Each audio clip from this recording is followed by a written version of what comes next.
Je vous propose maintenant un nouveau tutoriel sur EBP Pay Pro V21 sur la création des fiches salariés. Donc, ce qui est intéressant en fait, c'est qu'on suit à peu près, vous voyez, la trame qui est ici au niveau de l'arborescence, sauf que moi volontairement je saute toute cette partie table de calcul jusqu'à profil, puisque ça c'est vraiment du paramétrage que l'on va voir d'ailleurs par la suite dans la formation vidéo, mais effectivement, donc en fait on crée les banques, on met en place tous les organismes, et après, voilà, on passe à la création des fiches salariés. Donc c'est ce que l'on va faire.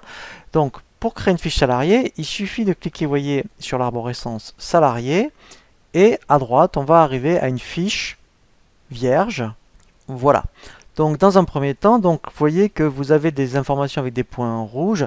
Ce sont des informations qui sont bloquantes et donc obligatoires quand vous créez un salarié, notamment quand vous allez générer la N4DS. Donc si ces points rouges ne sont pas renseignés, eh bien vous aurez des anomalies bloquantes, et puis aussi pour la DSN, donc il vaut mieux que ce soit rempli.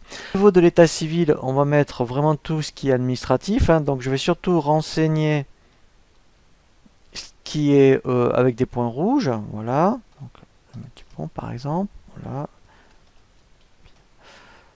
Voilà, donc employeur multiple, ça, alors on le verra justement sur un tutoriel, donc pour l'instant on va voir qu'il est unique, on verra vraiment un tutoriel sur tout ce qui est employeur multiple. Emploi unique, alors c'est complètement différent, ça n'a rien à voir, donc là on verra justement un cas concret, donc là pour l'instant on va